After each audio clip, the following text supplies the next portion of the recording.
All right, so welcome back to Grand Theft World. It's time for our special guest. We have in studio tonight Kristi Leigh from Kristi Leigh Independent Media.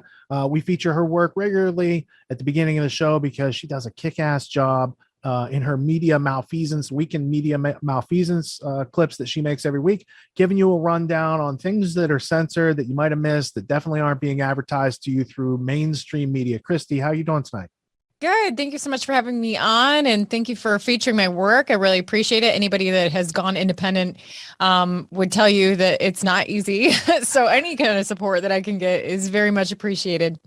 Well, thank you for making time in your busy schedule to join us a little bit here tonight. I got to ask, that Freedom Lane, is that an actual lane, or is that like, did you risk going to jail to get that? That is the property of my husband, and I believe he got that in Baltimore, and I do not know how he got that, nor do I think I should disclose. No, we don't. We don't know statute of limitations on such things, but I used to have a sign collection similarly in the past, and I was just interested in how that was acquired and if there was a good story behind it.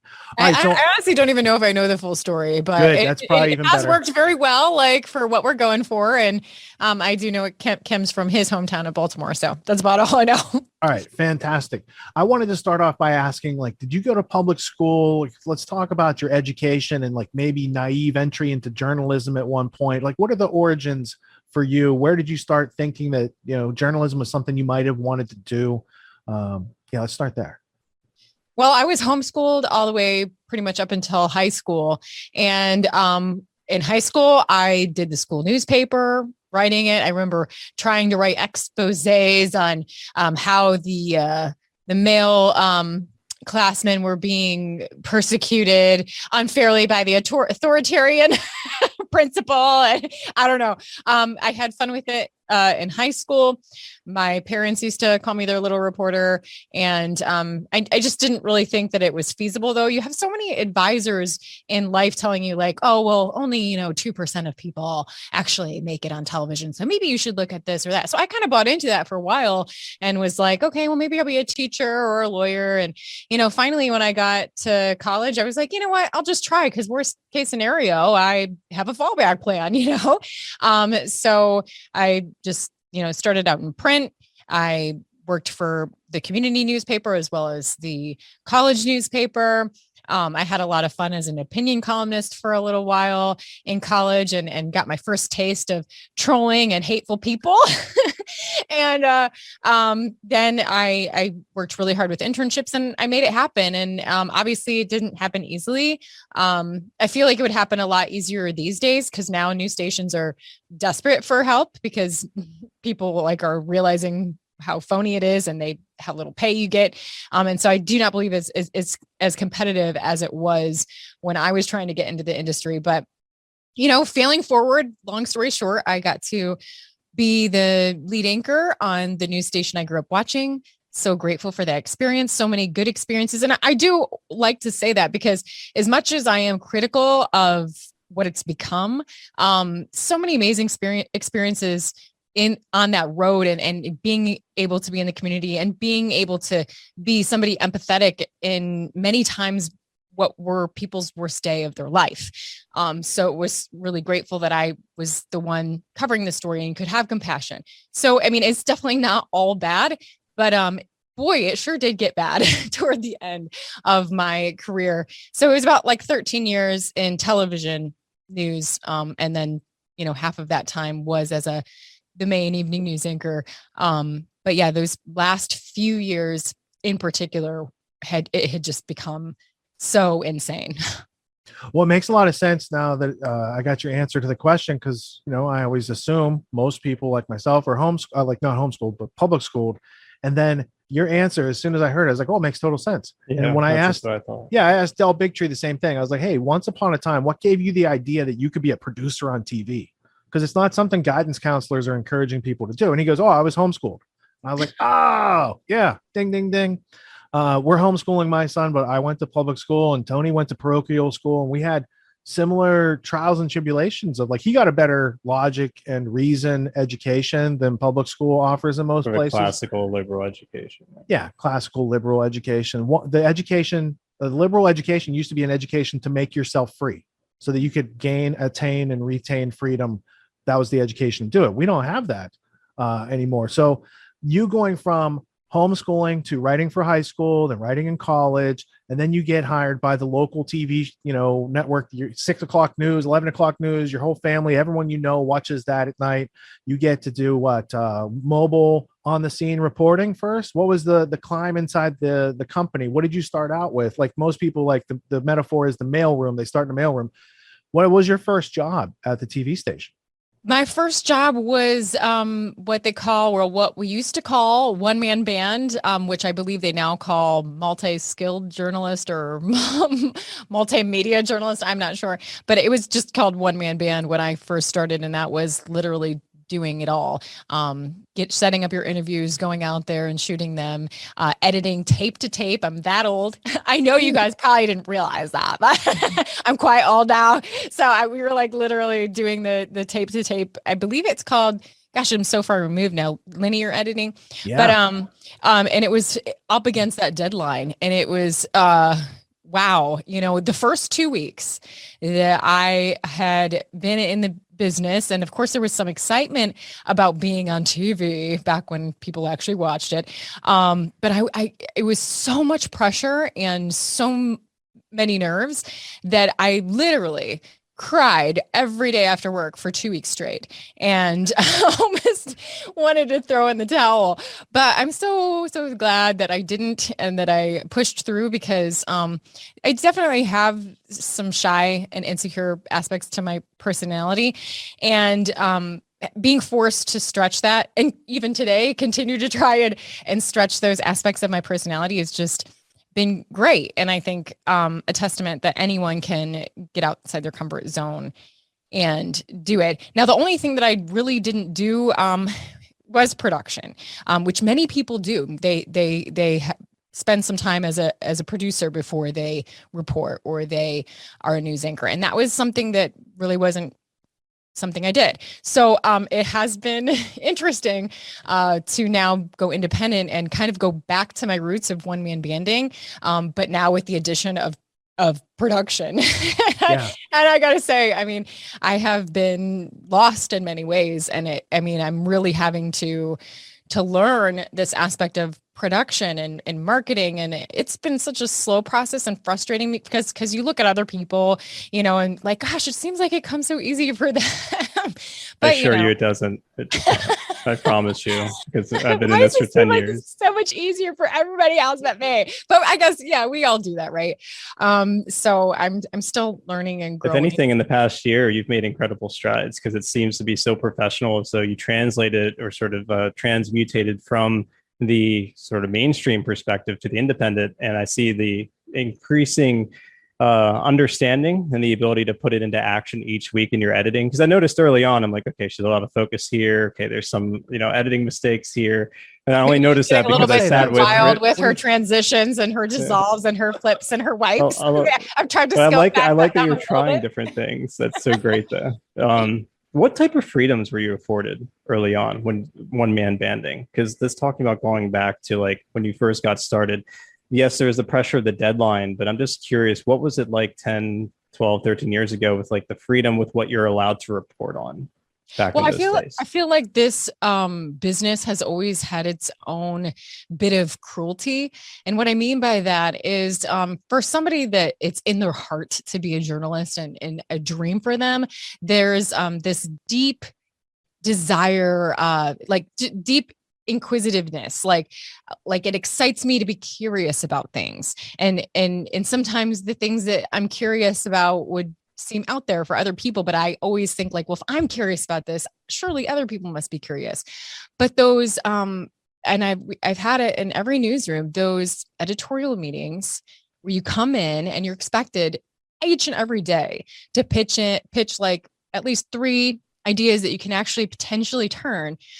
Oh, it's scary. I mean, this is why a lot of people in this business do end up having anxiety issues, because you're expected, among everything else that you're doing, to be trying to turn stories that you can actually do something with. But not only that, it's like this game where everybody shows up at this editorial table meeting and you're all expected to do these pitching of these stories. And it's just like, you're being judged by everyone at that table.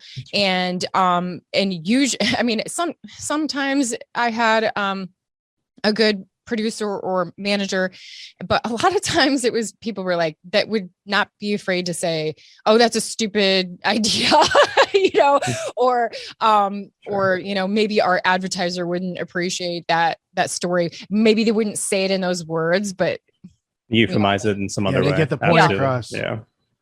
So that, but I had, and it was a mixed bag. I mean, sometimes I would have freedom. I mean, I specifically remember when back when it was just flu vaccines that we were talking about.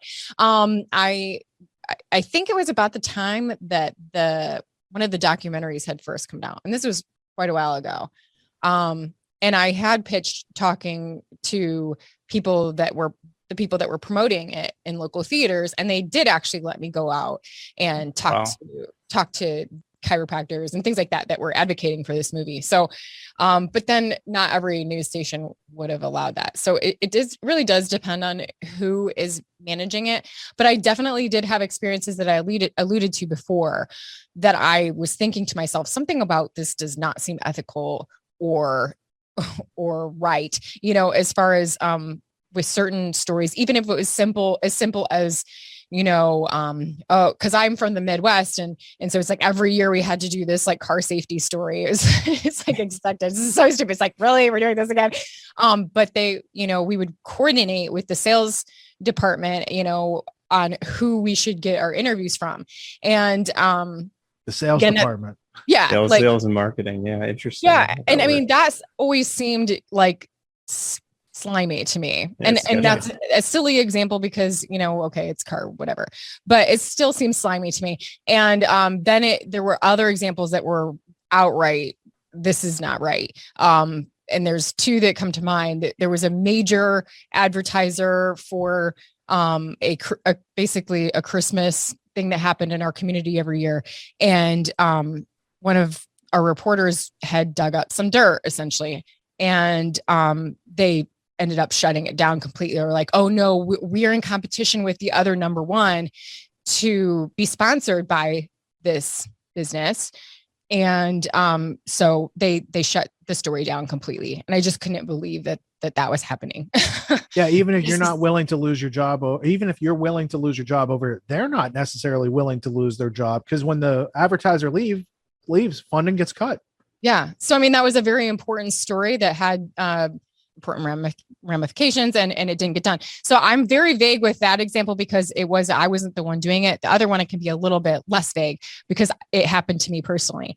There was a mom that had been dealing with awful bullying of her son at this charter school. And I hate to say that because I typically love charter schools, but in this particular case, she had all the documentation, there were police reports, and this school was just so obviously trying to hide what was going on. And so I was thoroughly investigating it. I had the police reports, I had all the documentation of the malfeasance on the part of this school. And just when we were about to release all of the evidence, in my report that I had worked on and I finished editing and everything, the news director had this backdoor meeting with the superintendent of the school, like a good old boys network, basically. And he gave the superintendent a heads up, like, just to let you know, like, this story's coming out tomorrow. And then what do you know, the mom that had entrusted me, with this terrible story, to tell it, she calls me and she's like, I have to back out of the story because, the school board and the superintendent is calling me and threatening me and whatever. So basically this woman had an important story to tell about bullying that affects a lot of other schools. And she basically got bullied out of the story because my news director had a backdoor meeting without me included and gave him the heads up to shut down the story. Like, it was just bit of it was so sick and infuriated me because I'd done the due diligence. I had everything to back up what I had uncovered. So, I mean, that was another case of it was just like, man, this business can be really foul. Do you remember a couple years ago, there was that reporter and she had done an investigation on Jeffrey Epstein, and then they shelved the whole thing. They said you couldn't do it, and they got pressure from Buckingham Palace, right? Mm-hmm. So these aren't isolated circumstances. I think you just encountered like the bottom layer of these other power structures that do exist and do run press and news agencies now for profit since 1996, because it used to be a nonprofit for the benefit of the public. We're going to take a couple hours a day and present the news. It was part of the regulations.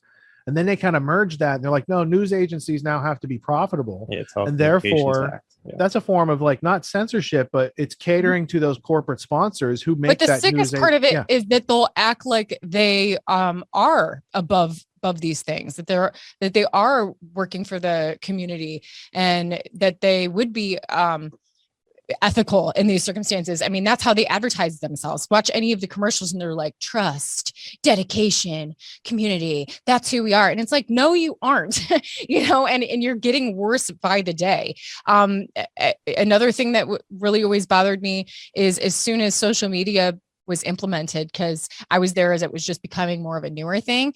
In every news station that I worked at since social media was implemented, they would have a big TV screen with everybody's names on it, and our competitors' names, and it would show the stats of how they were doing on social media, engagement, likes, followers, increases.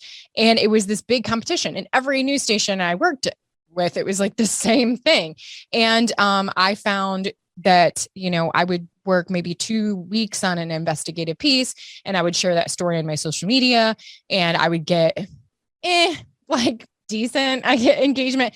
But then I would maybe on my lunch break, if I was lucky enough to get one, go try, let's say, Sonic's newest pickle slush, take a selfie with it, and my engagement would make me be at the top.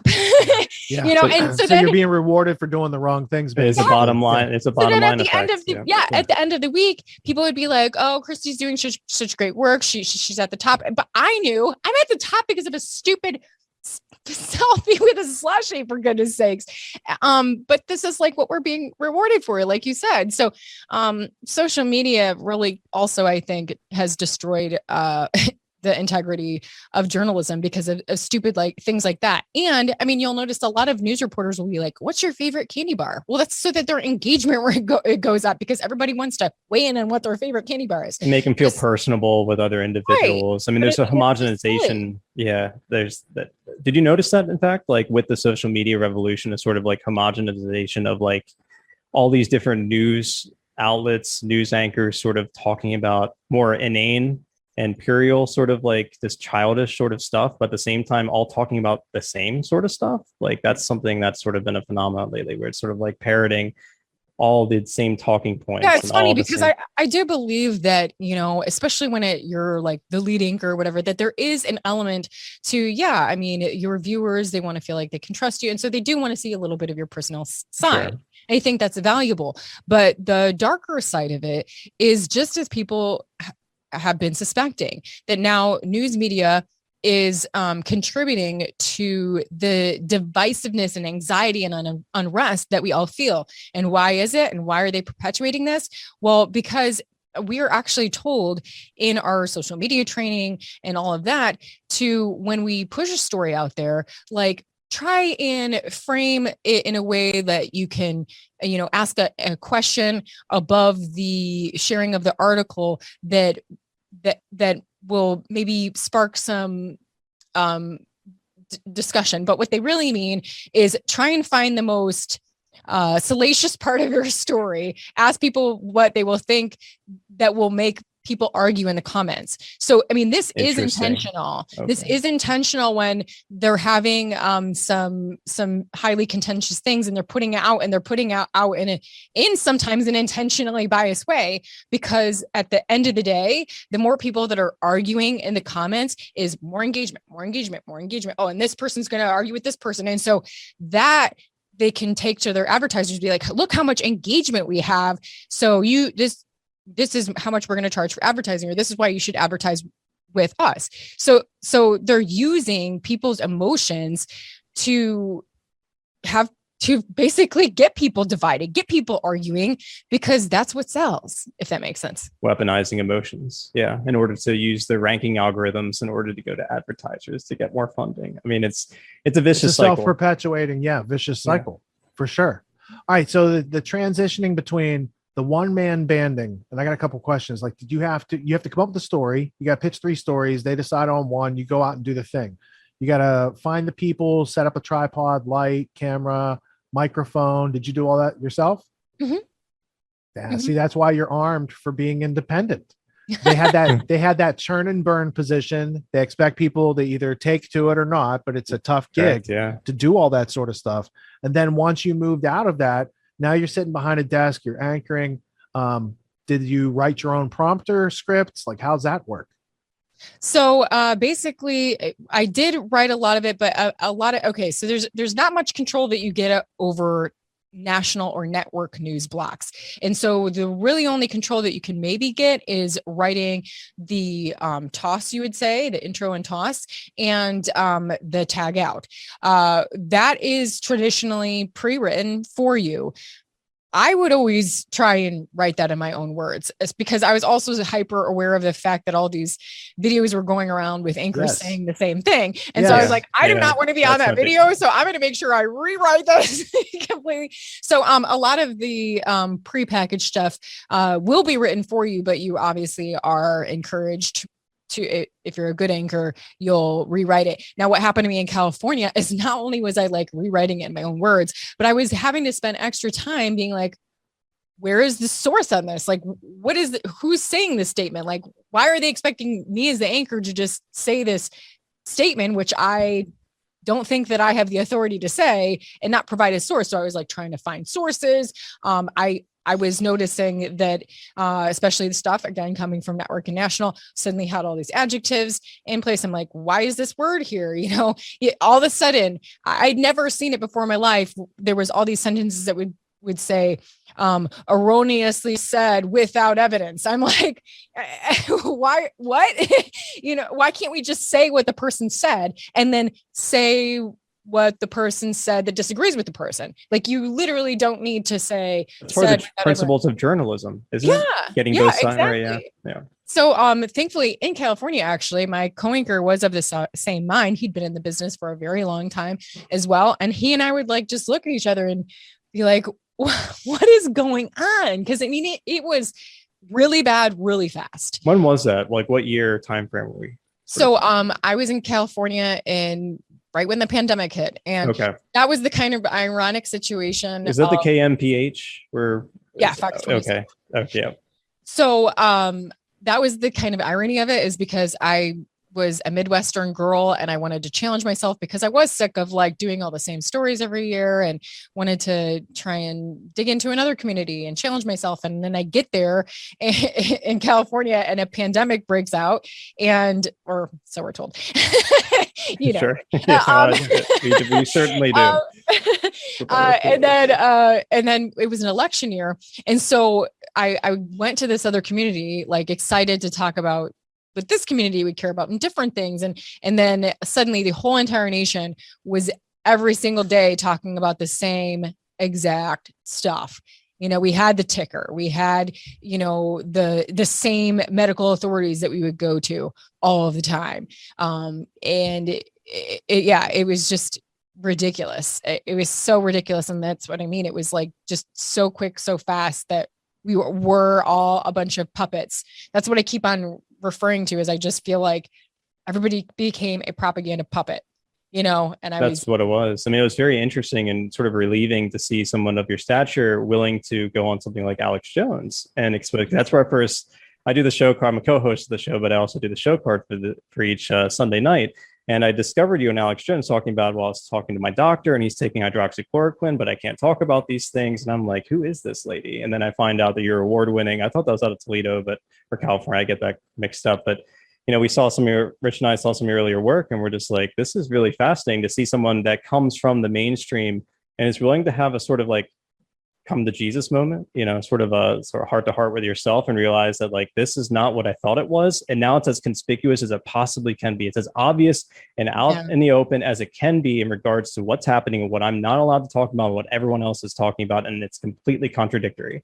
So what was that thought process like? First, I want to say it's completely non-obvious, very inconspicuous, any insecurities you had. It seems like you embody them and engender them in such a way to put them in action. So you actually go through it instead of allow them to sort of inundate you. So kudos to you. Because I mean, you went from going to mainstream media and going great to Alex Jones and being willing to tell your story, that's a pretty big shift. What was that like? What was your thought process like for, going to something from, your traditional media to, down to the Alex Jones studio, down in the InfoWars studio down in Austin, Texas? For someone like you must be, and I've heard this like, oh, you're so brave. And it's just like, you didn't see all of the torment behind the scenes of like, well, you did that whole like self-documentary thing where you sort of like, I didn't even know you knew that, but so that's the thing. Like for me, it was a journey, and it wasn't just like this flip, like screw it, drop the mic, I'm out. You know what I mean? Like which some other people did, and that's great for them. But I was a mom of 3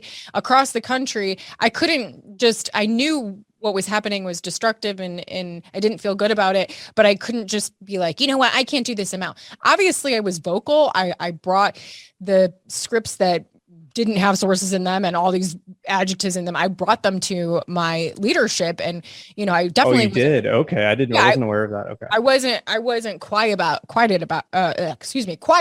it. Not at all. But yeah, I did. I also didn't feel like I could, like, again, as a single mother of 3 across the country, just be like, I quit and like not have a plan. So, also, there was this emotional element. This was my childhood dream job, Right. I had so many great memories. I was proud of my awards, that I'd gotten from the Associated Press, best anchor, best enterprise reporting, best investigative piece, like I worked hard for that stuff. And to think like, what, like, this is like a big joke now, it was tough. It was a journey, and it's just like, it was almost a grief process, that I was grieving for what I always loved to do and what I knew journalism should be. And it just wasn't anymore. One of my first YouTube videos, when I was still employed as a lead news anchor, I wrote it up after I had anchored from home, because that was one of the times that I had to anchor from home for some stupid COVID reason. And I didn't even have COVID. It was just for some reason I had to anchor from home. I don't even remember, but I had just finished the news. So it was like 11:30 PM. And I just had all this pent up frustration about like, how are other journalists not seeing what's happening? We need to get back to the fundamentals. So I kind of like wrote myself up a script, and I called it Journalism 101. You can still find it on my YouTube channel. It's like your Jerry Maguire letter. And I was like as safe as I could be, if you will, because I was still working as a lead news anchor, but I called it Journalism 101. And that was my tipping point. I think there had been like a Gallup poll that we even had in our news program that night, talking about people's mistrust of news. And so that's basically how I rationalized putting it out. Like a lot of people, polls show that people aren't trusting the news right now. Maybe it's because we need to get back to the basics, and let me take you behind the scenes of what journalism is supposed to be, so that you can spot what is true journalism and what is not true journalism. It was basically that. And so I tied in, the tenets of journalism, things like holding those in power accountable, and, examining conflicts of interest, and examining people's motivations, and just kind of broke it down. That was one of the first things I did while I was still employed, to kind of like blow off some steam of my own, if you will. And then it's a cathartic journey to write things out. That's a very important aspect. Yeah. So I totally relate to that out there. One thing that was also interesting as well, I was still employed as the lead news anchor. I simply posted a definition of propaganda and kind of expanded on it a little bit, but nothing crazy. It was just pretty much just the definition of propaganda. I went to boost it on my Facebook page, and Facebook wouldn't allow me to. They denied me boosting the definition of propaganda. I'm like, huh, that's interesting. It's a little strange. It won't Why would take they your be money interested for then? that. Jeez. I know. I'm like, why won't Facebook let me share the definition of propaganda? Something is weird and And wacky. this is before you transition to This was just before. being independent media. That's right. So I was safe. I mean, I wasn't doing anything crazy. Just kind of like talking about, like I said, the fundamentals of journalism and, sharing the definition of propaganda, but I guess I wasn't allowed to. You're only allowed to if it's part of, one of the major organizations that sponsor such things. I guess so. So as far as the journey from that, I didn't know what I was going to do. I had reached out to a bunch of different independent, because I was like, I want to do this like I was trained to do it. Like I studied what journalism is supposed to be. So I can't do this traditional thing anymore, because obviously it's just gone completely corrupt. So I reached out to different independent places. My parents had been fans of InfoWars. I thought it was a bit crazy. And I was like, oh my God, that's some crazy stuff. But even my husband, had followed some of his stuff. And this was when we were just dating, I guess, at this point. So he's like, why don't you send them an email too? And I was like, okay, fine, whatever. So I emailed all these different places. The only two places that got back to me pretty quickly was InfoWars and OAN. And Did you contact Project Veritas at all? James O'Keefe? I think I did. I mean, when I said I just threw out some emails, I did. I just kind of did like a mass, like any like independent operation that I had heard of. I was like, oh, I'll send them an email too. But yeah, I was actually surprised. I don't know. I mean, I guess I was surprised that I didn't get more. I'm a little bit surprised too, because there's only a couple groups that would have budget. OAN is now heavily censored. I would think maybe like at one point Ben Swan might have been into Ben Swan would have done that. Yeah. People. Tim Cass can hire journalists, InfoWars. But did you write it to anyone in specific at InfoWars? Did you like write to Rob Dew? Did you like get somebody's email to make sure it got in front of them, or how did you? I had no idea who Rob Dew was. I think I found like just an email, and Rob was the one that did end up getting back to me, but I didn't know who he was. I like looked him up on LinkedIn, and he was like hasn't been active on there in years. So I don't know, but that was a whole process in and of itself, because it's like, now that I'm there, like, and contribute, I see how crazy it is there. It's oh my goodness. But at this being outside of it, he had emailed me, and then I didn't hear from them for like 2 months. And so I was like, what's going on? But yeah, that's just how it is there. now I know.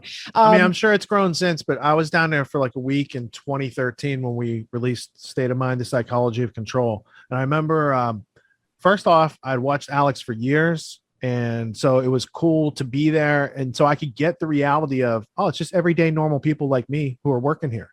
It didn't seem like some secretly funded Rockefeller operation. Like everything there looked really legit, as far as like the resources and the people and what they're doing in the warehouse and all these sort of things. And I remember being surprised at how tall Rob Dew was. Because he's like probably 6'6". He's a big dude. Yeah, he's the tall guy. I mean that in a loving way. I like Chewbacca. But yeah, I mean, that was, I think God really wanted to build faith, which I still struggle with. I'm a worrier. Like I think analytical minds do that. We think of every possible outcome, and God's really had to work on me with that, because he didn't give me an answer of what my next step was going to be until like the last minute. I had no idea what I was walking into. Like they didn't say I was going to be offered a sponsorship or anything like that when they told me to, like, they were just basically like, Alex wants to meet with you. And I'm like, okay. So I finally got that worked out and went there and had a discussion with him, and they basically were like, well, if you do this, we'll get you here and we'll make this happen.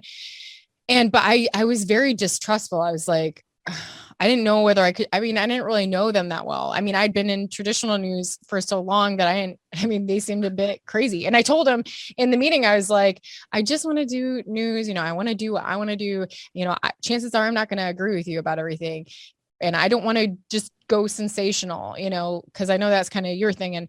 And he's like, well, what do you want to do? You know, it's like, I feel like anytime people like talk about Alex, they have to do some kind of a voice like that. Yeah. It's like, I'm Stand-up video. Yeah. He's like, ideally, like, what do you want to do? And I'm like, well, yeah, I mean, I want to do this. I want to do news analysis. I want to, I said, being independent, you know, since faith is such a big part of my life, I want to, integrate faith too. And he's like, I love Jesus. I'm a Christian. So I'm like, okay. But yeah, it was scary because he's like, okay, let's make it happen. And, you know, I'm like, didn't even know what hit me. And he's like, you want to come in the studio, you know? And I was like, oh my gosh, this is really happening now. Yeah. Happening now. And he wasn't going to wait. Like I'm either doing it or bye, you know, like that's kind of how he is. Yeah. You have his attention right now. So you can take this action and continue, or he's going to move on to the next thing. And that's when you said it's really crazy down there. I would describe it as like, I would describe it as yet to be organized. Cause I remember when I went down there, I had a PowerPoint for his team to be like, look, you guys need some like project optimization, getting things done, David Allen type stuff around here. Cause as a viewer, I could tell it's not a whole lot of time. They're always just reacting to stuff, right? Which is the nature of their business. Yeah. But there was anyway, they were so busy.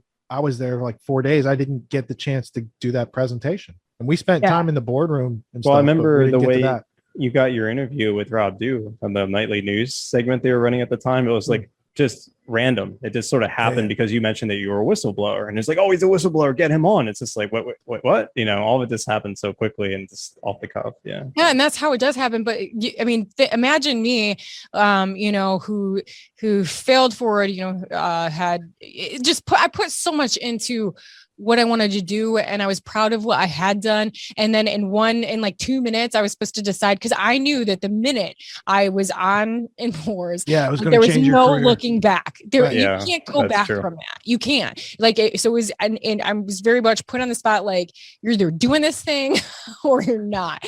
And I mean, this was a ton of trust. I mean, I told him too, I'm like, this is a ton of trust I'm putting in you. And he's like, well, I got to trust you too. And I was like, okay, well, yeah, I guess that makes sense. So I still had my agent out of New York when I was sitting. My agent did not know that I was at. Okay. I'll tell you that much. It's going to be interesting. So I still had him. And so I was like, oh my gosh, like if I can't just show up on in his studio without like at least giving them a heads up. So I like stepped out. I like wrote an email, like it's just is bad, but I'm like, you know, after much consideration, I really thank you for everything that you've done for me, but I've decided to go independent, and, you know, thank you. You know, it was like very terse, like kind of feel bad about that. But, and so then like 2 minutes later, I was like getting a call, but I like silenced it. And then like 2 minutes after that, I was in the studio next to Alex about to tell my story. So it was like all that fast. Yeah. That's where I first discovered you and heard your story. And I'm like, we started featuring your media almost immediately. But that's just crazy. If he was better planned out, he could have done like the Morpheus thing and said, here's the blue pill, you can go back to network media, or here's the red pill, you can go independent. It was like that though. It was so being put on the spot. I mean, obviously I had been struggling with it. I was even like documenting, like you said, this kind of journey of what I was going to do next. And many other people were in the same boat because of the pandemic and not working and not sure what they were going to do. But like, yeah, in that moment, it very much felt like now or never, figure this out, you know? So. Yeah. And I think that's why I had that. So good. Well, I was just going to say, like the when people were like, you're brave and courageous, I also see your perspective of that, like trying to work without ethics or integrity or recognizing obvious conflicts of interest. What are you doing there? Why do they need? Because there's a group of people that want to shape the minds of the audience, and they're above you, and they come down to a point, and then you're their salesperson who builds trust and sends it out to that audience. And when you're reading those teleprompter scripts a little too studiously, and you're asking those questions, at some point they're going to exchange that part. They're going to pull you out like a dead battery of the Matrix anyway. So it's good that you made like the jump voluntarily, that you knew exactly what opportunity looked like. And you didn't talk yourself out, because a lot of people would talk themselves out of doing that. Mm-hmm. They would have that risk aversion. I got to check with my agent, and I got to set people's expectations. But especially you saw the boat leaving and you jumped. You're like, I can make that boat, and you made it happen. And that's a really good example for other people.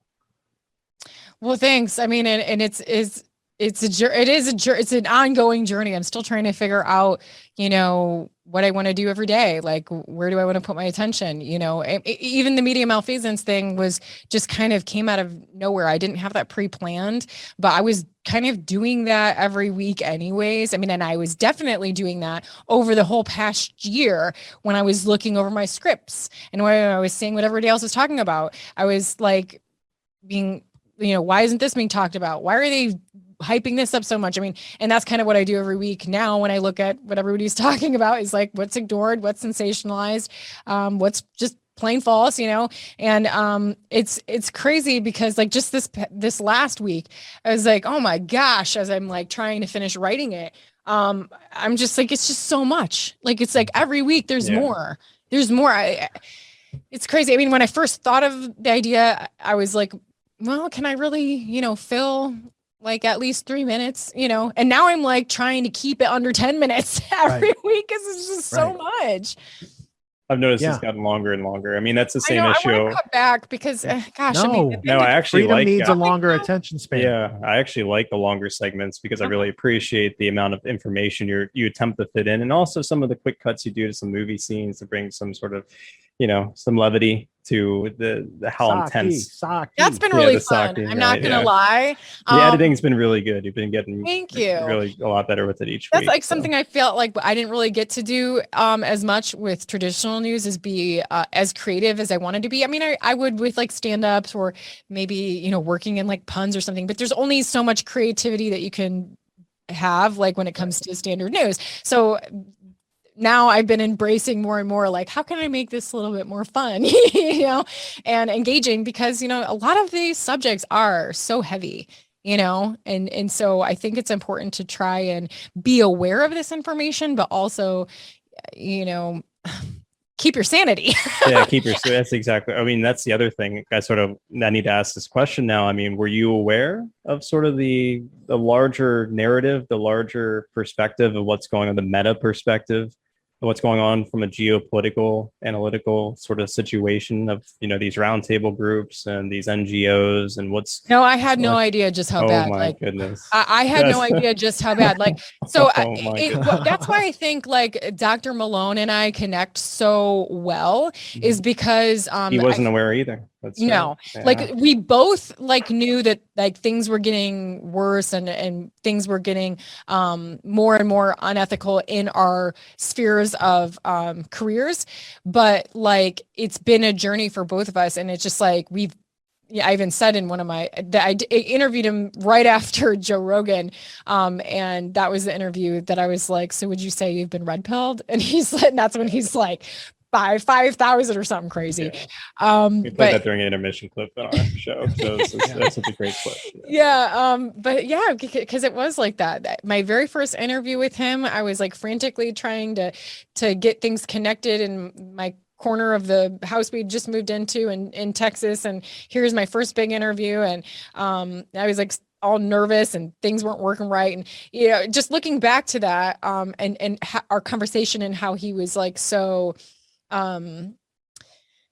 conservative about everything, like saying like, I still think, the elderly and immunocompromised should get it, but I'm not comfortable with the way that they're rolling this out and everything. To now, when I do an interview him, he's like, this is crimes against humanity. Like, Yeah, he's come a long way. He really has. And he like of all people, like he was working in DARPA and DTRA and these sort of things, and to like really red pill himself and be willing to look at that information, because a lot of people would have that thing like you had. It's like, oh, I've done a lot of good work in this industry, and now if I go over here, like, what's on the other side, and that keeps a lot of people from either making the change or blowing the whistle or speaking out or any of these types of things. Well, I think it helps in the awakening process, we'll say, because like I said, both he and I had experiences where we're like, this is a little off, but we just didn't know just how bad it was. But now that we have been outside of it long enough and are looking back, wow, that really was bad as I suspected. It's just like, you're almost like thinking back and reliving things and being like, oh, so this is what was really going on when I was just suspicious, So yeah, I mean, I definitely have a totally different obviously picture of Alex Jones, you know, because obviously all my time was spent with trying to generate stories and doing traditional media. And, you know, my mom, I would make fun of my mom because my mom would be like, do you know this? And I would tell other people, I'm like, oh gosh, I love my mom, but like, yeah, she's so depressing to talk to because she's talking about, she's watching Police State 2000. It sounds like what my parents say. I got a call from, this is a funny story. I got a call, an email sent. This was when my son was in second or third grade. And I got an email back from someone at the school that was saying, we just needed to make sure that you knew that there was an incident on the bus. Your son was telling another, and this was like literally like second or third grade, super young. Your son was telling another person on the bus that, you know, robots were going to come and take over and blah, blah, blah. And they're That's like, an astute child. He's aware. and they're like, and then I talked to my neighbor about it. And my neighbor was like, yeah, he said that he heard all this from his grandma. And I was like, oh my God, my mom is telling my like 8-year-old about all these conspiracies, you know. It's just so funny to think back on that, because like now that I am seeing the evidence and I've gotten to know Alex, and just I see what a kind and generous person he is, you know, not how he's painted, and just how much research he really does do. Of course, he has his sensational flair and his character, but you know, he spends a ton of time on research and backing things up, and the documents. Yeah, it's got the documents. The documents. I've seen them. Yeah. Got the documents. So yeah, it was just so funny how my perception. But I think the juxtaposition between you and Dr. Robert Malone, because early on, he was certainly sort of, I don't want to say self-censoring, euphemizing his statements a little bit, but then he was softening the edges because he wanted to speak with diffidence and uncertainty because the information wasn't really all there yet. But then he read what the World Economic Forum and Klaus Schwab were into. And it's like, well, they document all this stuff. You know, it's a little bit of revelation of the craft, so to speak. And that's when he started really being aware. He watched and willing the to 201. He's like, oh shit. Yeah, it's like, oh yeah, this isn't some crazy conspiracy theory. That's just how they paint it, the misdirect, so people don't look at it and critique it and criticize it. And it's an interesting, I think it's very important for people to see, because Richard and I have been in this for over 10 years. He's been much longer. I got into it back in 2010 when I first met Richard, but you were a whistleblower back. When was your case? 2003, 2004? I went to court in 2006, but it happened in 2003. 2003. Okay. So, I mean, you'd been in this. I didn't discover InfoWars till 2004. Then stuff started making a lot more sense. So Alex has been doing this 25 years. He's had a broad spectrum from when he was making the hardcore documentaries to just the radio show. But like up until a couple years ago, it was hard to communicate this information to people because they didn't want to believe it. There wasn't enough evidence yet. But now I want to switch the table and ask you guys something. Yeah. Because this is what I do. I ask questions. I don't necessarily like being on this side of the microphone, but so this is an honest question I have. So now that I'm doing this, and now that like in my view, the news is being caught and all these things are happening, I feel the sense that, you know, a lot more people are waking up. But then I'm like, do you think that I feel that way because now I'm on this side? And so I just feel like more and more people are waking up, or do you guys think more people are getting more aware of all of this? 100. That's a good question. First off, because it's like a self-checking algorithm to see if what you're thinking is reflective of reality that exists. That's a healthy thing. I would say it's 100% people are waking up easily, quickly, more in bigger numbers. I had somebody, I was at a local business. I was checking out at the counter. The woman behind the counter started pitching me on like World Economic Forum, 9/11, all this sort of stuff. And I was like, great. Because 10 years ago, 15 years ago, would have been me trying to convince her, like, hey, you should check out Loose Change or Who Killed John O'Neill or some documentary.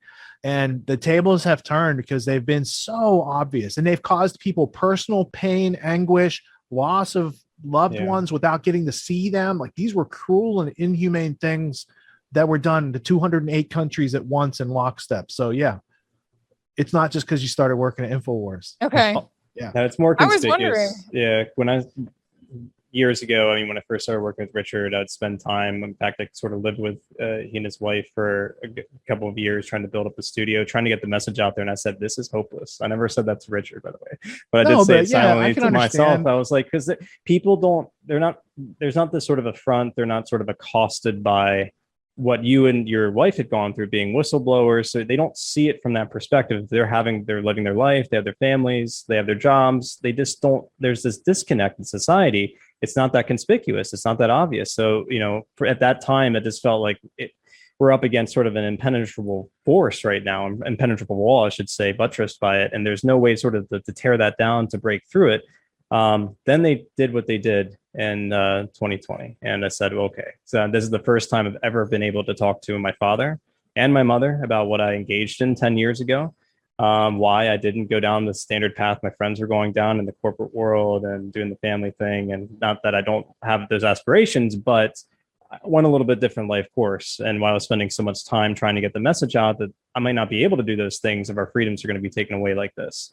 And now I can actually have legitimate discussions with my father and be like, do you know about the World Economic Forum? Do you know about Klaus Schwab? Do you see, he even came up to me recently and said, I know Biden's completely incompetent, but it just seems like there's something bigger going on. And I'm like, that's what we cover on our podcast. First time I ever really can talk about what I did in the past with a sense of confidence, a sense of appreciation for what Richard taught me and what I was able to learn by spending time with he and his wife, and then also be able to share that in a way that I don't feel not resentful, but worried that I might be castigated as being, a conspiracy theorist or someone that just didn't actualize his potential in other areas and all these sorts of things. No, they made it easy on us. And the bigger issue I have, and to point out your question, people are waking up, but then again, we have to remember there's 1,000 catchwebs in alternative media. So there's issues. Q. That's Q why was I put teach. out there as a psyop.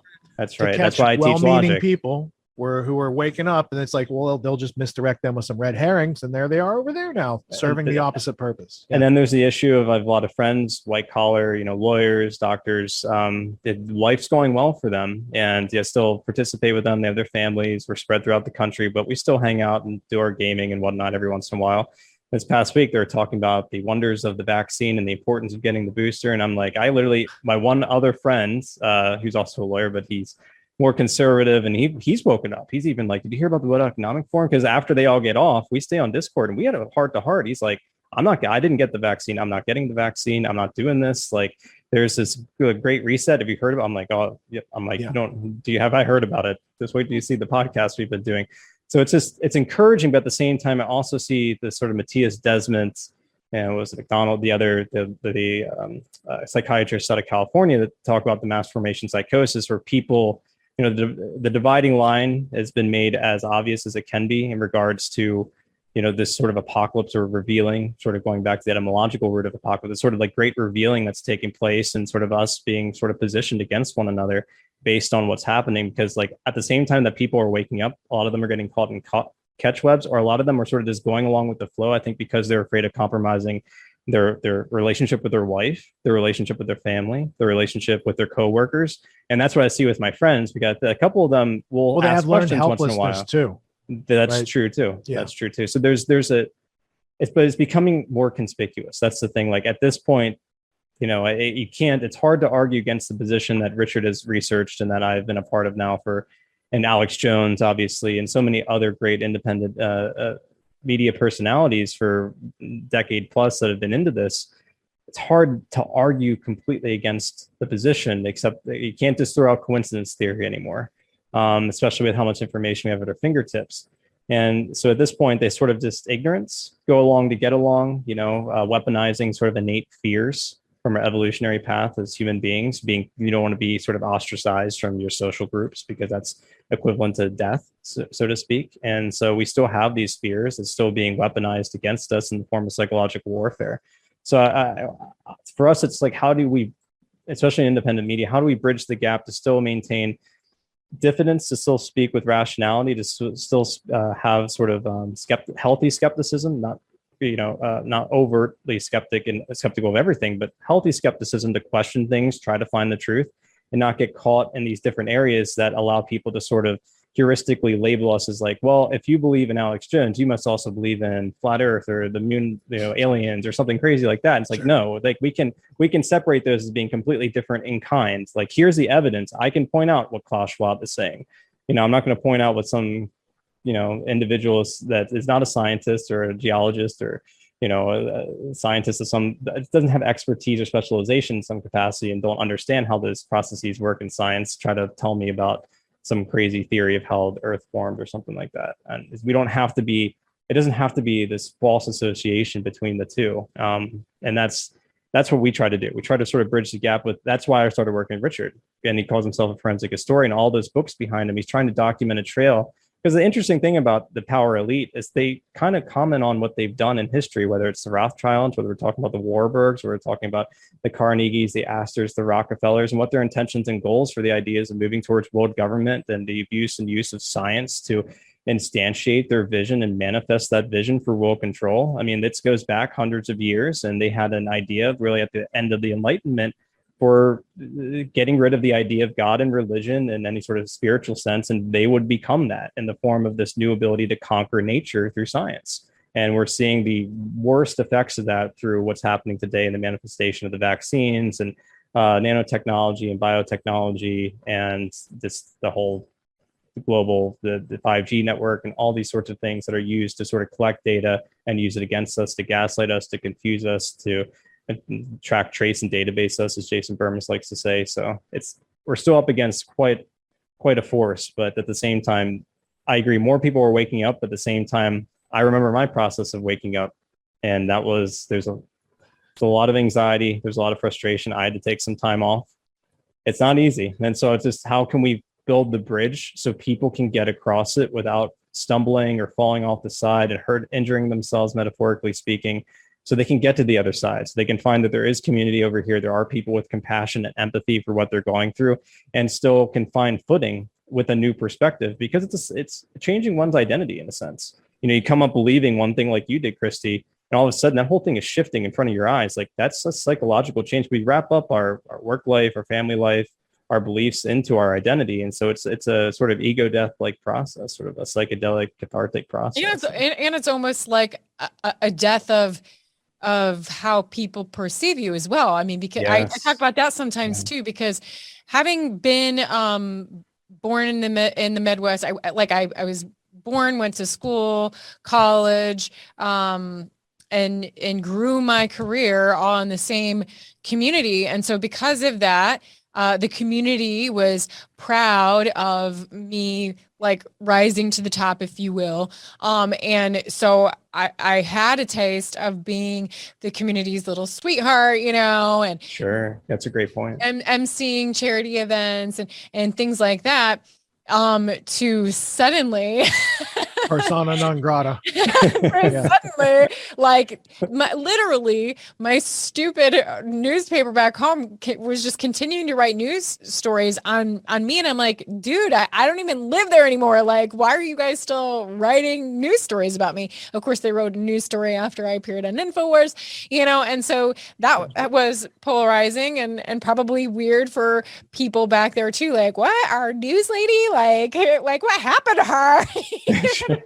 I can only imagine. Fall from grace. I know, right? So, I mean, it's also being comfortable with that, like being comfortable with like, okay, I had the experience of being well liked and respected, to now some people want to curse at me and, and troll me. And, sure. But I mean, it gets easier, doesn't it? Like, I mean, now it's just like laughable to me. Not only is it laughable, but I feel sad, and I feel compassion for people, because it's like, wow, like you guys really all are the same.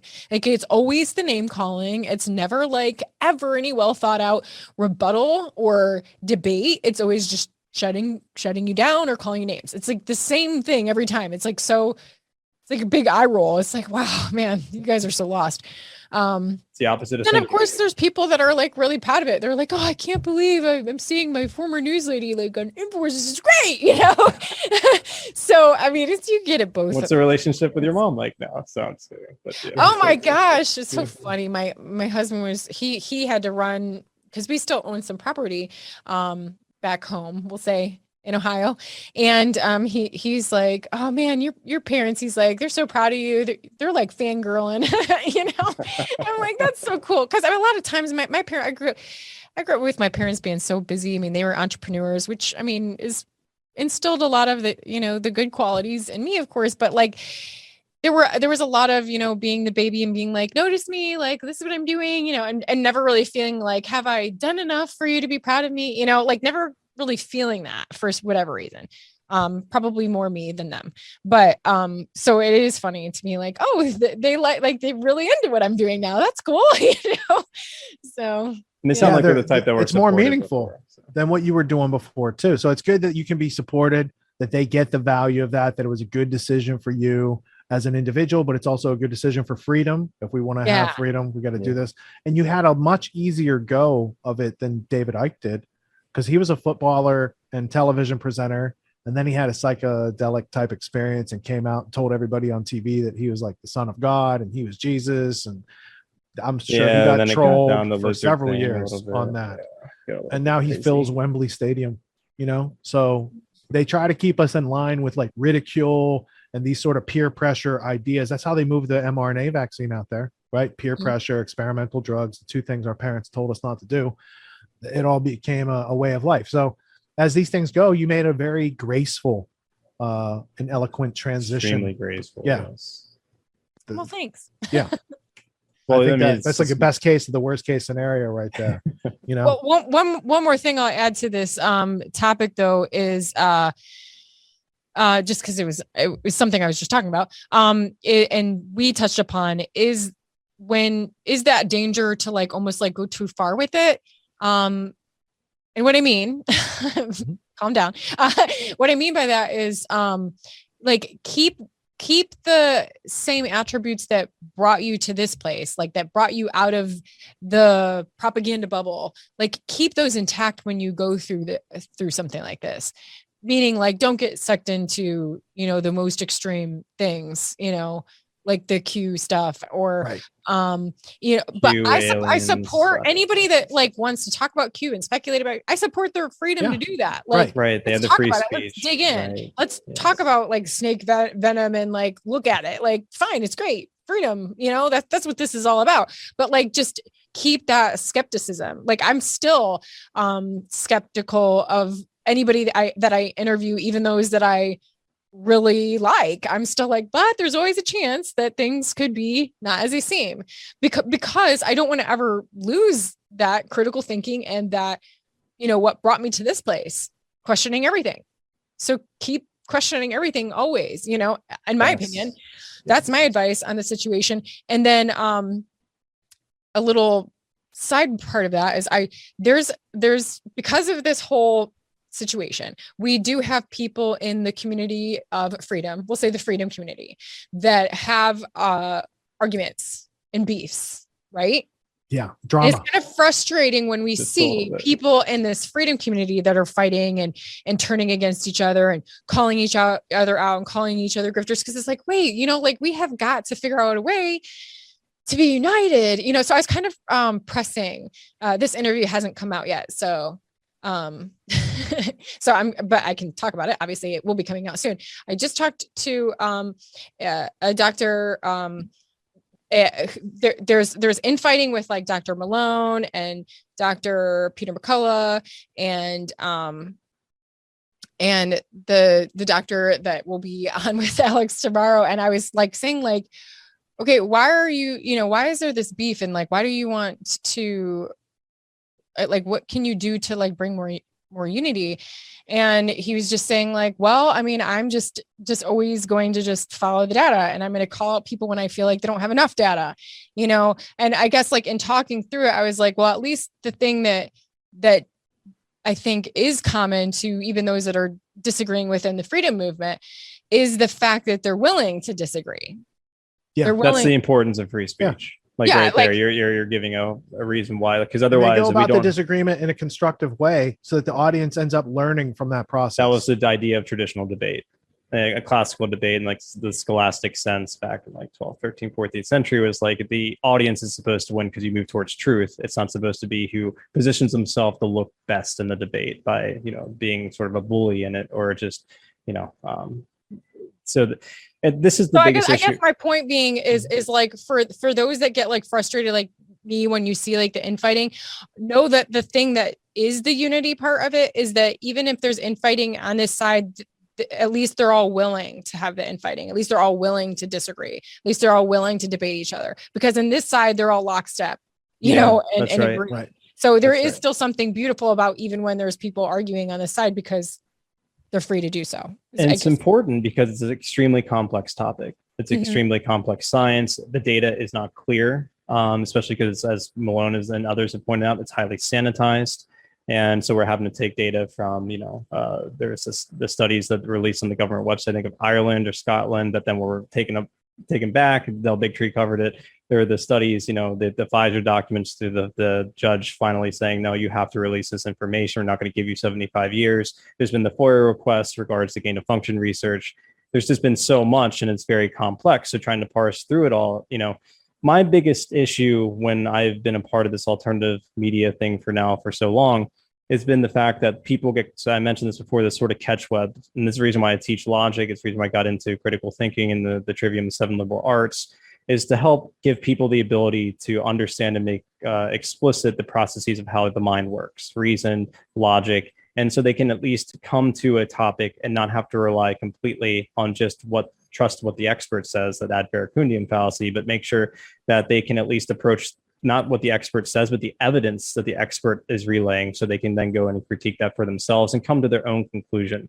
I think that's one of the crucial things, because what I see too much and what's happened too often, and Rich can speak about this, being a whistleblower and having experience with what happened on 9/11 and the truth movement within the 9/11 community, is like there's so much infighting, especially on how the towers fell and all these sorts of things. And there's so much derisive content and divisiveness that sort of emerged and manifested out of that some people argue was a sort of like a COINTELPRO sort of Hoover sort of situation. I think it was just people. There's a lot of people in alternative perspectives that just haven't engaged their critical thinking faculties enough, and they just jump, okay, the media is lying to me over here, so therefore I'm going to jump to the most extreme conclusion over here. And that's what I get most frustrated about, because I've had to deal with everything like, oh no, people come to me and say, well, viruses don't exist, or this doesn't exist, or that's this way. And I'm just like, oh man, like we can have some nuance. I'm not saying I won't look at the data, but let's have some nuance to this discussion, because now you're representing some very complex ideas. And let's not just jump to the most extreme perspective over here. And there's also cases where there can be more than one thing true at the same time. That's true. Which sounds like a very relativistic thing to say, but I'm saying there are some people that yeah, exactly. Yeah. There are some people, some doctors that believe in the vaccine just because they don't have all the information, and there's just kind of like an ignorance element to it. And there's also doctors and bureaucrats that fully know the damage done, and are pushing it for the means to an end, evil, sinister reasons. And so both of those things can be true at the same time, right? Right. That's exactly right. Yeah, it can be very much an also and. I think that's a lot of times we get too much in this false dichotomous either or thinking. It has to be, if it's not this way, it's this way. So it's not, well, COVID-19 isn't what they said it was. It's hitting one guardrail. Then disease doesn't exist or something. It's like, whoa. Let's step back and say, like, both things can be true. Like, it just, they may not have told us the truth about it, but at the same time doesn't mean that there might not be something going on here. Let's look at all the evidence. And we also have to be willing to change our perspective as new evidence comes in. That's another thing people don't, once they get, and that goes to what Jordan Peterson talks about, this sort of ideological bias we have as creatures. We are fundamentally religious creatures, first and foremost. And I can speak to that. I understand that. I grew up in a religious household. I study Aristotelianism and Platonism. I understand that aspect, especially in ancient theology and philosophy. It's a part of our species, and it's a beautiful part, but it can be weaponized against us. So we have to be very careful, and especially in a culture and a milieu where there's 1,000 different perspectives on things, we tend to form our identity around what we want to believe. Mm-hmm. And so there's that old Nietzsche saying, like, you stare in the abyss, sort of the abyss stares back at you. But when you stare at the abyss, your own ideology, your own beliefs stare back at you. That's sort of the way I reframe that. And so it's like we have to be careful how much we give into like what we want to believe, whether we're from the alternative or from the mainstream. And that's difficult. It's difficult. My mentor and my teacher once said to me, he taught the trivium and critical thinking to children, to homeschool children, actually. And the reason why he did so, because he said adults are too ideologically biased. It was too difficult for them to separate what they want to believe as part of their identity of who they are, and be able to come up as healthy, critically thinking individuals that are willing to change their perspective as new data comes in. That's something you have to sort of instantiate at an early time in one's childhood.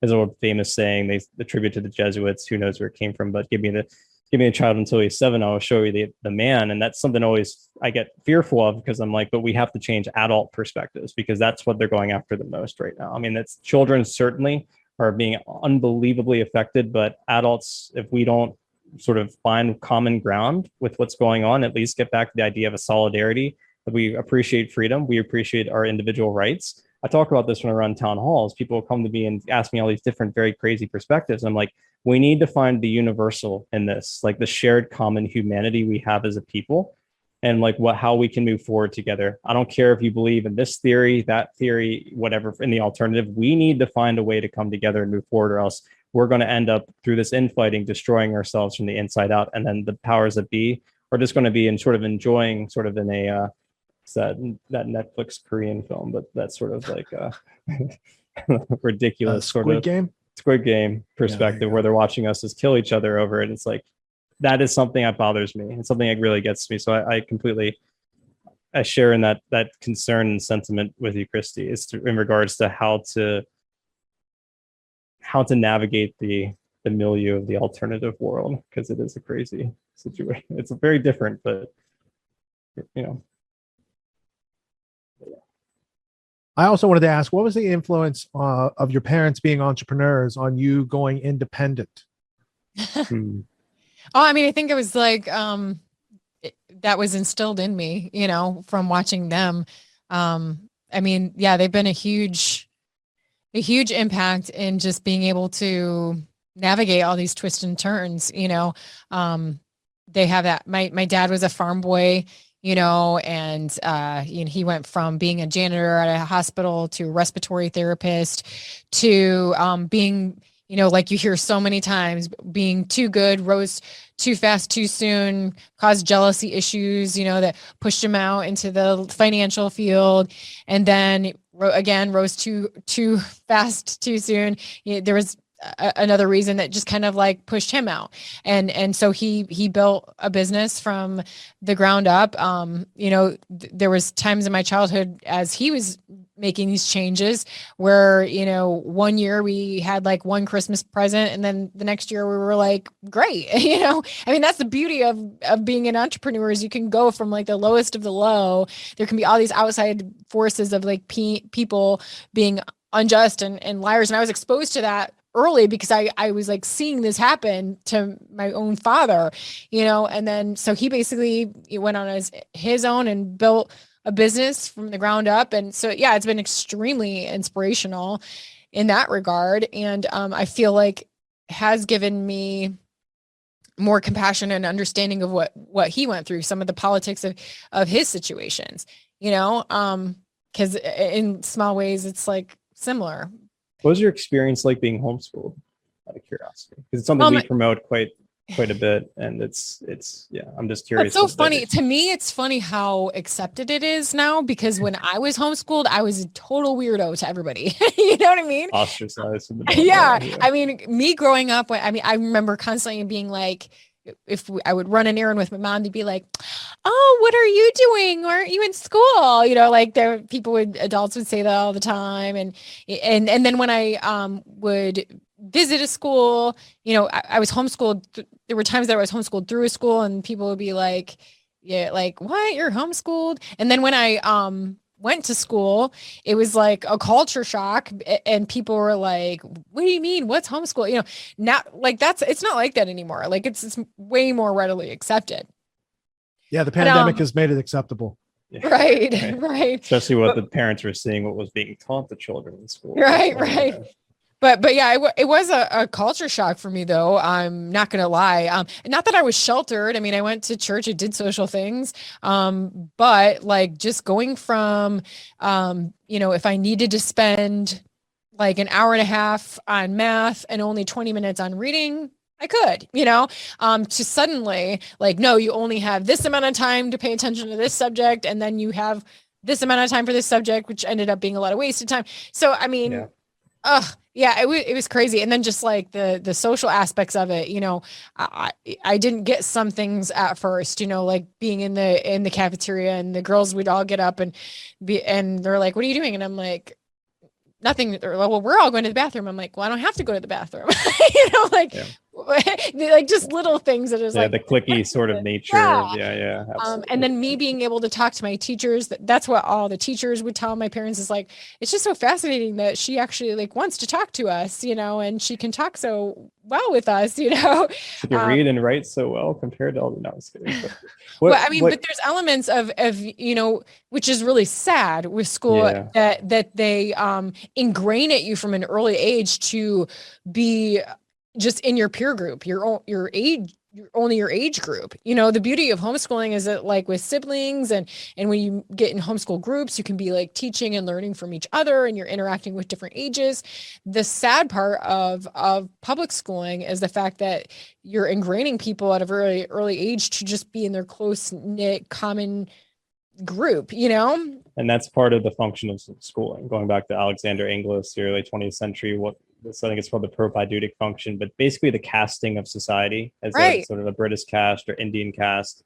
And that's actually a part of what was envisioned as far as like this sort of scientific management theory, outcome-based education around, education, hence why there were sort of different schools that the elites would send their children to and the sort of social groups that they would be a part of. And that's unfortunately by design. And it's interesting, like what would you say your homeschooling experience did for your career or your career move, or how you sort of got into journalism, or how you're able to be so willing to question things? Like what values do you think, if at all, maybe it's the opposite, but what values do you think you took from that homeschooling environment and were able to then sort of put into your career moving forward, compared to maybe what you experienced in like the public schooling system? I think, and every family does it different. My mother did homeschooling very unregimented, and very flexible, which there are some bad aspects of that. I still struggle with wanting to be regimented and wanting to have a schedule or wanting to get up early if I don't have to, that's still difficult for me to this day. But on the good side of it, there was more reflection time, more opportunities to be curious, more opportunities to want to dig into certain subjects for longer if I wanted to. Independent thinking, critical thinking, I think are all so much better in a homeschool setting. I just think it fosters that better. I mean, because there's so many different directions you can take it. If your homeschooling situation allows for that, you can take a day to go like, I'm really interested in this, like, let's plan a field trip this week, and you can just do it, so I really like that about it. And then I probably will have the very best memories of my time with my kids from when I homeschooled them last year in California. It was just so nice to like sit around and read a book together. And obviously we're doing it at different levels. And, there would be eye rolling from the oldest when the younger one would take so long to get through one page and things like that. But there's great memories. And there were great memories of like my daughter assisting my youngest with some math. And that was the importance of the one room sort of dame school concept before progressive education, was that the older kids would also gain the confidence to help teach the younger kids too. Yeah. And sort of gives you a sense of your own confidence early on to know, wait, I kind of do understand this. And I can sort of, they say the best way to understand and know that you understand something is to teach it. So it gives that early on. That's a very beautiful experience. It's difficult because like, would you say it impacted your social life at all? And because a lot of the contention that people throw out, there's that you won't get the proper socialization. That's what's so hilarious about it is, do you know how much my mom would hear from people like, oh, but they're not going to be social enough. They're not going to be social enough. And then it's just like, and then I grew up to be like one of the most TV. Social jobs that you could possibly have. Yeah. Like that is like what. And not afraid to go on InfoWars from being a mainstream. Like that takes a lot of, that's an incredible transition, and to happen and to be willing to make that choice for yourself. Like that's where people go in the schooling system, I think, are much more risk averse to Rich's point. Whereas like if you live in a household of entrepreneurs, you're homeschooled, you're willing to make decisions for yourself. Educated, calculated risks. Yeah, that's right. For benefit and gain. Yeah, I definitely see that aspect of it. Like I'm willing to try and fail over and over again if I have to, rather than to have never tried at all. I fear regret of not trying or taking a leap on something more than I do of doing it and it not working out, if that makes sense. That makes total sense. That's where we develop meaning in our life. Even if we fail, at least we know we've tried to do something. Like we actually took actions in our life. Yeah. And that's that's the biggest thing I hope to instill in my children is to just never be afraid to just try, I mean, to that end, I'm so glad I had the opportunity, even though it was so hard, to homeschool all three of my kids by day and then anchor the evening news like for an entire year. But I mean, it goes to show you that even, with me being a single mom, like I was able to figure it out. I was able to make it happen for that year. And so, if anybody, and that was during a pandemic year, with the lockdowns and in California, which had a very sort of oppressive legislation around. Yeah, and I'm sure it wasn't perfect, and I'm sure there was the drawbacks or whatever. But I mean, they're in public school this year, which obviously has all of its own sets of challenges. And, they've gotten great grades. Like, my youngest has been on the honor roll. So it's just like, oh, they missed out an entire year of school, but clearly they didn't miss out too much because they're doing fine, back in the school system. I have to ask you though, with them being back in the school system, I know a lot of the interviews you've done with parents and these school boards, and you've even confronted I think in Texas, a school that was teaching some obviously very absurd and pornographic material. Like it's that to me, the postmodern sort of Frankfurt school, like that it's so over the top. It's hard for parents to believe it's actually happening. So how have you been able to navigate that with your own children? You know, it's happening. I guess it's school to school based on the superintendent or what materials they're, where they're contracting out for the materials, reading materials, and what teachers they have on staff. I mean, how are you navigating all that, knowing what with all the interviews you've done? Well, it's crazy. I mean, and then there's some people, even InfoWars viewers that are like mad at me for even sending them to public school. So it's like you can't please everybody. But I mean, everything that has happened to me, God has a reason for. And, I was like so excited to move to Texas and to get back some normalcy. And I was just thinking it was gonna be different. And then to like find myself in this like terrible school district where I have another battle to fight. I do chuckle to myself like, okay, well, this is where I was meant to be so that I could push back and I could help organize the resistance at these school board meetings and things like that. I hate it. It's like, I do hate it though. At the same time, like I'd much rather be like homeschooling my kids again. But it's just not in the cards. It's not a reality for most parents. Like as parents come to me on town halls and say like, I want to homeschool my children, but like I'm divorced or I'm working 60-hour work weeks just to keep up, the life, what we expect as far as income and all these sorts of situations. And I'm like, I get it. Like it's not, it's a very difficult process. It's more about how do you navigate situation that. Is different. And my husband and I mean, we're dealing that my kids have had to go through like 2 moves in a short period of time. Plus I just got married in July of last year. So my kids have been through so much change already that they needed structure. Like I emulated the way that my mom did homeschool. We woke up late. We got the school done. A lot of it they did independently.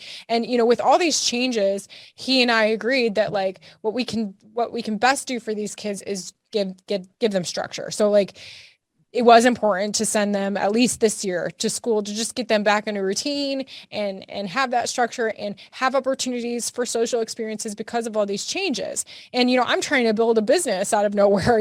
I can't devote my time at this point to that and the kids. So it's just, it is situational, but like I was getting back to before, if you can only do like 1 year, like I did, like just the 1 year, like I've homeschooled my daughter three of the grades, 5th, 6th, and then also 8th. Last year was the first time I had homeschooled my 2 sons, but in just that 1 year, that one experience, I feel like they're so different than if they hadn't had that at least 1 year of homeschooling experience. Like it's just so valuable, even if you as a parent can only find 1 year to do it for. I just feel like they need that. Every kid could gain shows them a that. different perspective. Right. And it was a hard year. Like I said, I was a single mom of 3 across the country and I had to do it. But it was hard. So what I'm saying is if I could do it for 1 year of my life, in that situation, then anybody can do it at least 1 year and just see how it goes and see what it does for your child, because it's going to bring things out of them that they didn't have before. Skills, the way they think about things. I feel like there's so much better armed and prepared going back into the school this year because we've gotten to have really unique conversations. And I am able to tell them in my own way what the school is going to try and do to them. That whole year to talk about that, and so they're very aware and they're my little informants in many cases. My daughter, like a lot of the video and the pictures and stuff that I've been able to get that was to the credit of my child, that being armed with a phone and taking the pictures, and we have these discussions, and, she's getting to be an investigative journalist while still in high school. So it's really kind of cool. Journalism for the next generation. Yeah. Kristi, I wanted to thank you for taking an hour and a half of your action-packed evening. Being a mom's not easy, and being able to carve out time to be on the live stream. I wasn't sure if we were going to be able to make it happen because I don't know what time your kids go to bed, these sort of things. I really appreciate you making time. Where can people best support your independent work? Well, the one thing I'm counting on to always be there is my website, KristiLeighTV.com or KLIM.news, same place. Other than that, obviously you can go to my band page, freenews.news, or just go to band.video and you can find my little face and, and see that. Band.video. Band.video. Yeah, he had to say it a bunch of times before I got what he was doing with that. Because I was like, why does he keep saying band.video? I'm like, oh, yeah, I get it. And now I know lots of people on band.video. It's a wonderful place to spend a few hours. Yes, you can get sucked in there too. And then, I'm continuing to expand what platforms I'm on. I'm on a lot. Rumble, obviously, Instagram, Facebook, Twitter, as long as they'll have me. Who knows when those will go away. And then BitChute, Brighteon, I'm on Locals. And, I feel like I'm like always adding, here's another one, True Social, Gab. It is hard, but like I try and give a little piece of me everywhere I can with all those different avenues. But yeah, Clout Hub is another one. But you're everything, doing a fantastic job. Part is Kristi Leigh TV. Like that, pretty much on everything, it's Kristi Leigh TV. So. Outstanding. All right, Awesome we're going to have you back really again in the future because this is a good kickoff introductory conversation for our audience. I'm looking forward to more hard-hitting interviews and your media malfeasance pieces as we go forward. I'd also like to see you have like a course in the future to teach journalism to this generation, the next generation. I think those types of things need to be purveyed, and the people who are still working in that environment wouldn't have this juicy perspective that you've developed through your hard-earned experience. Yeah, that'd be great. That'd be a dream come true. Fantastic. All right. Well, you enjoy the rest of your evening. Thank you so much. Yeah, thank you. Thanks, awesome guys. Conversation. Yeah. What makes the Grand Theft World podcast unique, invigorating, exciting, and informative? Most other podcasts out there are either doing straight up interviews or they're just covering the daily news. They're covering current events from the day they happened. And that is effective. It's useful. It's a great starting point. And then sometimes these current events change during the week past the first story. So we like to give it a little time. You have to wait till some of the dust settles on these stories in order to give them accurate coverage. And the other thing that's really missing in the media landscape is covering the articles that are coming out every day. That's great. That's necessary. But who's bringing in contextual history so that you can understand what has been going on for decades and decades to lead up to the machinations and actions that we see unfolding today? So what we do here on the podcast is we cover current events. Many of these things are censored, but we wait about a week. As a forensic historian, I focused mainly through my career on the history of globalism and collectivism and things that they call maybe the New World Order. There's a lot of facts to these sort of circumstances, groups, events, activities, working groups that they've had over time. So for Grand Theft World listeners, we not only break down the current events, most of which that are censored during the week, we provide you with contextual history, we give you the source notes, the references, we do deep dives, and this really empowers you with an understanding of context and history so that you can make more informed decisions in your life. There's also a community, a membership where you guys can actually ask questions and we can get into the show and share evidence. And there's a town hall weekly for Grand Theft World for those who listen to it and are interested in covering the stories that we don't get to during a 6-hour show.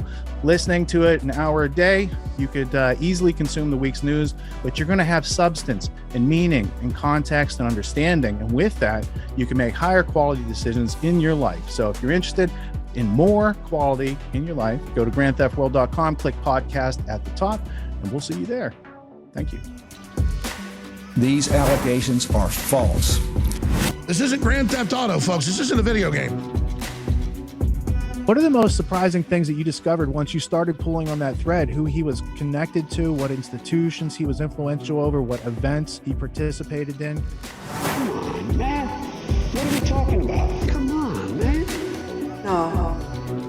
You don't have to think about it, dude. I got this quote because you said you didn't know much about Klaus Schwab. I made it my job to, as soon as this happened, I'm like, okay, this guy's their front man. Let me learn about the official history of the World Economic Forum. I got their 40-year history. I got every book that Klaus Schwab has written or ghostwritten. I went through those books. This is one of the most interesting passages. Come on, man. Come